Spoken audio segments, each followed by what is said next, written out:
between last week's episode and this week's episode, it's the 28th anniversary of Final Fantasy VII. Well. The way I would play that is we did this on purpose. Yeah. For sure. Yeah, I definitely didn't just say that it wasn't on purpose and leave it in. I love looking at the schedule and seeing that there's going to be a major anniversary and scheduling a release of a piece of content accordingly. So many possible worlds, but we got this one. So many possible worlds, but we got this one. Welcome to the Worst of All Possible Worlds, the first and only podcast with no fucking game plan whatsoever. I'm the worst of all possible Joshes. I'm the worst of all possible AJs. And I'm the worst of all possible Brians. Folks, we're back. We're back. Some of you were wondering last week if we were doing a little prank, a little joke. Yeah. Not actually doing a second part on Final Fantasy VII, but guess what? We are. We're doing Final Fantasy VII Part 2. This is a rebirth, if you will, of the Final Fantasy VII episode. I mean, it's our first two-parter, our first official two-parter that is ending with part 2. Yes. And not continuing on to be its own series of Final Fantasies. That's what a two-parter is. Yeah, it is. And someone should tell the staff of Final Fantasy VII that currently is making the remakes. Yeah. Maybe to have to know how many parts you want to do before you start doing it. Yeah, This could be big. is what happens when you employ the guy who writes fucking Kingdom Hearts. Like, nothing good is going to come out of this. Yeah, I was looking at the list of Final Fantasy VII, like, things, because this is the one that they've been able to monetize and merchandise so much better than everything else. Yep. You know, they did 13 and decided that needed 3 games before that one came out, but with 7, they were reacting to the market. 13 didn't even need one game. There's so many cell phone games of Final Fantasy VII prequels and midquels and sequels. Were those available on the N-Gage or no? Nothing was available on the N-Gage. Dirge of Cerberus, but Vincent is so long. No, they were available if you had like the SoftBank cell phone service in hell yeah. 2001. I can't believe I worked so hard to buy that thing. So we are, as you can already tell from this first bit, we're going to be a little looser. We're going to be a little sillier this time around because last week we really talked about, I think, what most people remember from Final Fantasy VII, which is to say the first disc, which contains most of the memorable settings, encounters, and so forth, and concludes with the death of Aerith/Aerith. Spoilers. Spoilers for a 20-year-old game. It is funny how like there are so many obscure things in this game. AJ and I both did like the chocobo breeding thing to get to the final caves and whatever. Good for you. Like there's so many weird little bits that are entirely like you'd have to look this up in order to do it or be the most obsessive person alive, that people were like convinced there has to be some alternate thing you can do early in the game to save Aerith. Yes. And for this is one of my favorite things when you can't really do this anymore. But like back then, there were forums. There were all it was like getting Charizard in Super Smash Brothers on the Nintendo 64. It was just like complete bullshit, and people finding were Mew under the with truck. Yeah. I tried that one. I don't know. I don't think I ever tried anything to save Aerith or bring Aerith back, but I definitely tried to lift a truck off of Mew in Pokemon, and it did not work. By the SS Anne, in case it was fucking stupid. It didn't work. AJ, did you you did utilize the missing no glitch in Pokemon? Yes, I did as well. Did it wreck your save file? Only sometimes. It did sometimes. Okay. It was for as many times as I used it, the chance of annihilating my save file was very low. I think I only did it once. Okay. I mean, the trick with missing no was to not catch it, but to kill it. Or to run away. You just had to run into it with the rare candy of like whatever slot in your item. Right. And then haul ass, and you would have 99 of them. That never killed my game. Until one time it did. But all the times I used it, though, I mean, that's like one time out of easily 1,000. Well, look, today we will be missing no parts of the plot. Hey. We'll skip a couple.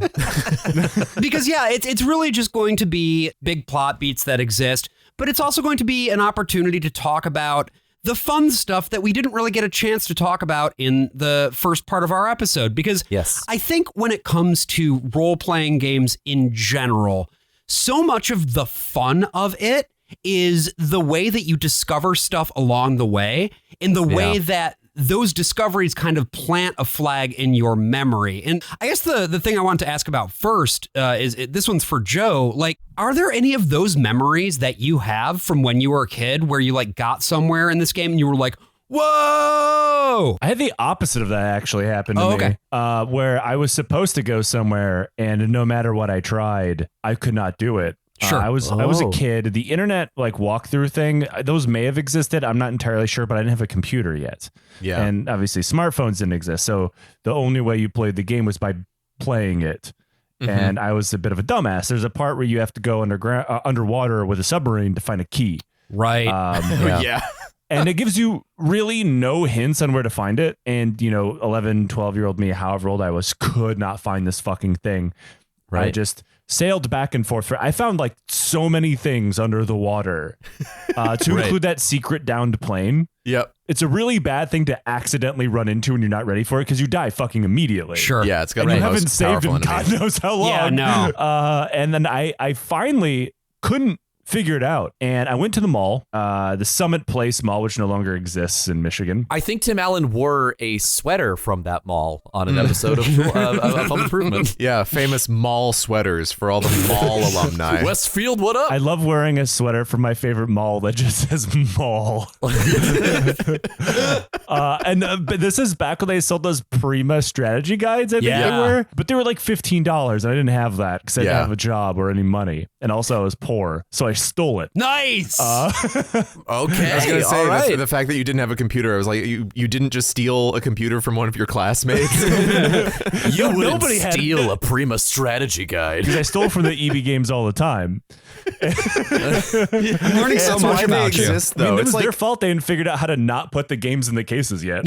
Yeah. Right. It's like Spencer's Gifts. It only exists to be stolen from.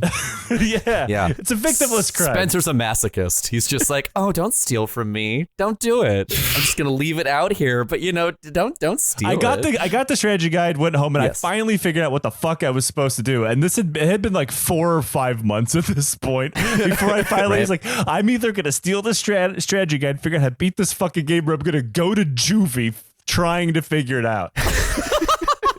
And thankfully, the staff of EB Games did not give a single fuck because they're making about $5 an hour. Sure. Yep. And I finally found the key underwater. And it was just in a corner somewhere. Like there are caves that appear in these little, what would you say, inlets?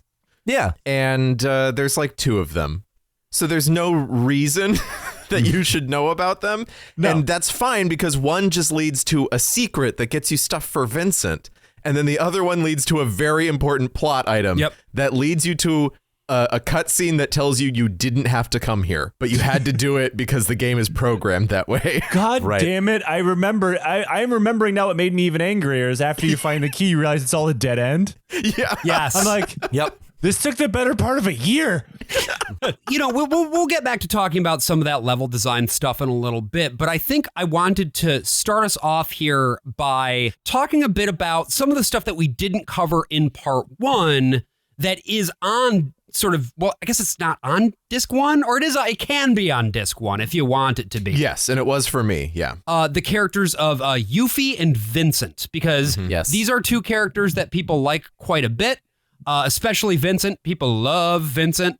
And just wanted to give the opportunity to talk a little bit about both of them as they are optional characters that you can add to your party. And you get Yuffie by just sort of wandering around a forest for a bit, and then she'll appear, and you have to input some very specific dialogue options in order to get her to join you. Some of them are not particularly intuitive because you don't know this person. Yeah. So how can you know how to convince her to join your party by negging her, basically? The idea is that you'll run into her frequently. Right. And so you'll have a lot of options to fuck this up. I see. She appears from the very first forest you find all the way until the end of the game. Except that for me, she didn't. I mean, she appears very infrequently at the beginning. You basically, if you run into her at the beginning, you almost have to be looking for her. Sure. Yes. And you don't run through forests all that often in this game. And she also steals your fucking shit. And you have to find her, and then after you fight her, you see her lying face down like Yamcha next to a save point. And then the save point is a trap. And she'll attack you if you use it, or you can try to get her to join you and pass or fail. Again, I was just going by a guide, so I just got her immediately. There's a series Maybe of that's prompts. what Yamcha was trying the whole time. There's a series of prompts that you have the opportunity to enter. Each of those prompts is you have to know what the right answer is. Otherwise, you're just doing trial and error. And it's very 1997. Let's put it that way. And I completely missed her my first playthrough. I did not run into her at all. And if I did, I just plowed right through her like she was a normal enemy. Like, oh, that's a weird looking monster. Punch it in the face. Yeah. Hey, Cloud, hit that woman with your bat with a nail through it. Now I grab her whenever I do a playthrough, but I still never use her. But yeah, Yuffie has this other thing going on, which is a whole ass story. And if you have her in your party, once you reach the westernmost continent, once you get the boat, if you go up a certain hill, she will ambush you and steal all of your materia. Yes. All of it. From the entire party. And if you hadn't saved before, you're stuck now with no materia until you finish this side quest. And so hopefully you got the bat with the nail in it, which was actually after I had ended up in this situation. So I didn't have any of the really powerful items with no materia slots. Yeah. So I just had to deal with that. And you follow her up to the top of the continent to a little town called Wu Tai. That's for the kids. That's right. And Wu Tai is very old school. It was a place that managed, because it's so remote, it managed to fight off Shinra during the war. And now it's just a tourist trap. It just maintains this sort of old city thing and tries to stay out of trouble. And then there's a room full of kitty cats. And the whole time you're running through there, you run into the Turks while they're off the clock. We talked about that in the last episode. You run into Yuffie just popping up here and there. This is really long. You go a very, very long time and have to fight quite a bit without your materia. I do have to say, as an Armenian, I am a little suspicious of the Turks lounging around in an ancient culture. And the other thing, too, is that, like you said, it is basically a theme park, right? This is sort of the Colonial Williamsburg of planet, I guess. This theme park village is run by Yuffie's dad, it turns out. Yes. What is his name? Godo Kisaragi, Yuffie's dad. Okay. And he's just in this big castle, mostly lounging. I love to be the theme park dictator. I'm going to go into Ohio, take over, was it Cedar Park? Yeah, Cedar Point. Cedar Point, and install myself as the local Napoleon. One ticket that is on the menu is the ticket to get into the pagoda that Yuffie's dad is the big dog at, I guess. You kill the pervert. You kill Don Corneo. There's this whole thing to his death. Don Corneo, the Turks, you run into all this stuff. You have to run up on top of the giant Buddhist Mount Rushmore that they have there. Also, defeating Don Corneo, I will say, does feel really, really good because he's such a horrible pervert. Yeah, and you team up with the Turks to do it, and it's I guess we're frenemies now. Well, and if you've done the Wu Tai quest, when you run into the Turks at the very end of the game, you can choose not to fight them. But you ascend this pagoda, you do a series of battles, you can, complete Yuffie's story this way, basically. Because when you do this escalating series of battles, what are the names of the people that you fight? Oh, I wasn't paying attention. Well, you weren't? No. It's right in front of your face when it happens. I don't doesn't matter, gotta hit X. Okay, so the first person you fight is named Gorky. Okay. Then the next one is named Shake. The next one is named Chekhov. Do you see what's happening here? And then the next one is Staniv, sort of a cheat into getting the name Stanislavski in there. Right. But we're doing playwrights, we're doing luminaries of the Russian theater, and then of course at the very end you fight the theme park dictator himself, Godo. The man you've been waiting for. That was put in there only for you guys. It's incredible. So this man in this basement. No, this is in the Japanese game. I had to go to the wiki and look up their Japanese names. I was like, what the fuck is going on here? No, it is from over there. It is not from the guy in the basement. That's just GODO in the game, right? It's missing the T. Right, it's a Japanese looking name. Yeah. But then it's like a little trick. Haha, we were referencing theater this whole time. Oh my God. Broadway is back. Broadway is so back. Well, I was going to ask what you guys took away from this, but I already know from Brian. What about the rest of you? I've played this through a few times. I didn't play it through the last time I played through for this show. And what was crazy to me is I had played it through so many times up until the first time I've done it. I was like, how the fuck did I miss this big chunk of story? Yeah. And it's something that Final Fantasy VII is really cool. I think we said in the first episode, it's the best first draft ever. Yeah. And I think this is another example of it because it's like, oh no, look at how fleshed out this little town is. Mm-hmm. It's like, isn't this very interesting? Ignore the other 18 towns that have 6 houses in it and nobody is given a fucking name because we couldn't care. But one town, it's got story. Yeah. There's also something too about like your mileage with Yuffie will vary, I think. Like, she is a very annoying character because she steals your shit and goes on this whole arc. But like, if you put the time into her and really invest, I think she has one of the like at least most heartwarming stories of all of them because she like you grow to think of her as like a kid's sister, and it doesn't have flashbacks. Yeah, it's all happening in the present, right? You get to be part of it. Yeah, she is one of the most powerful characters in the game if you use her correctly. While like Vincent is very highly rated, and he is not the most useful character. No. In the game. Yeah, but he has a gun. He has a gun, and he has good magic stats. So once Aerith is gone, a lot of people like myself turn him into a healer. And then you just have to avoid using his limit break the entire time. Yes. I mean, Vincent is a character that drives me absolutely insane. There's a part where you go in the game to this spooky, scary mansion, and then Sephiroth is there. This is the Nibelheim mansion. It's like an old robber baron type thing. It's like whoever was the Mako overlord of that town, of the company town, built this huge mansion that's got little puzzles in it. But since then it's become haunted. And as a result of that, it's got a haint. As you go around, you're getting spooked. And one of the ways in which you can get spooked is if you manage to open up this safe, and then you go down in the basement, and there's a coffin down there. And if you talk to the coffin, oh my God, there's a guy in there. I mean, Vincent is a character that was born in a lab for 13-year-old boys when this game came out. I mean, he's mysterious. He's not a vampire, but he's completely a fucking werewolf monster thing. And then walking around, he is just a standard vampire. He talks like Squall does in Final Fantasy VIII, like completely disinterested. He rarely says a fucking word. Yeah, he always talks about his sin. Yeah, and then so everybody sits back and is like, he's so cool. when you think about it in the universe of Final Fantasy VII, he's patently fucking ridiculous. Yeah, he has the most useless limit break in the whole game because you cannot control him.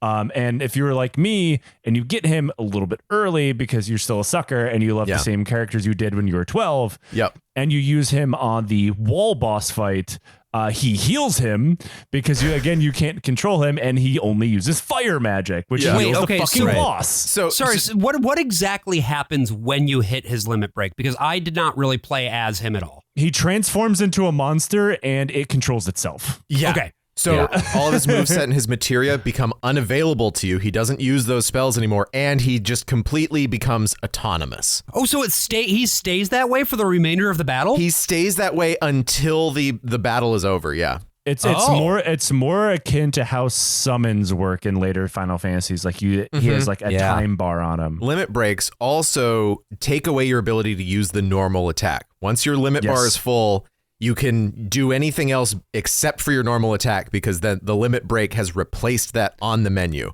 And there's no way to skip it. You really have to watch out and make sure he doesn't transform on you. Yeah, you don't want him to. To be very clear, there is no way whatsoever to transform him back. No. Unless he dies. That rules. If he gets knocked out and you revive him, okay. then he'll be back to human. But that's a lot. I cannot stress enough how much Vincent feels like a direct result of Sakaguchi's 10 emails I've sent on the same subject. What if this guy were a vampire? Next email. What if he was a Frankenstein? Next email. What if he had a gun, but you couldn't use it that much? You know, like I'm getting another email. What if he was Jason Voorhees? Get the fucking law department up here. Is he a vampire? No, he keeps saying he's not a vampire. I have a different email that says he's a vampire again. You're telling me that this guy sleeps in a coffin and he's not a vampire? What are you talking about? Yeah. Just got an email. He's got a love interest. Oh shit, it's Sephiroth's mom. Yeah. I'm getting the email says he's fucking Sephiroth's mom. Oh, God also, damn it. Sephiroth has a different mom. It's not Genova, but it also kind of still is Genova. But fuck What you. if her insides were Genova? Okay, so we might... Does that make Vincent Sephiroth's dad? He didn't say. Let's just leave that part out. Then you get an email later that's like, Hojo's his dad. And you're like, God damn it! Hey there, you are listening to a preview of a premium episode of The Worst of All Possible Worlds. If you'd like to listen to the rest of this, head on over to our Patreon. That's patreon.com/worstofall. And you can listen to not only the rest of this episode, but our entire backlog of premium episodes, bonus episodes, and if you subscribe at the $10 tier, you will get an extra episode of the podcast every single month. Again, that is patreon.com/worstofall. Hope to see you there.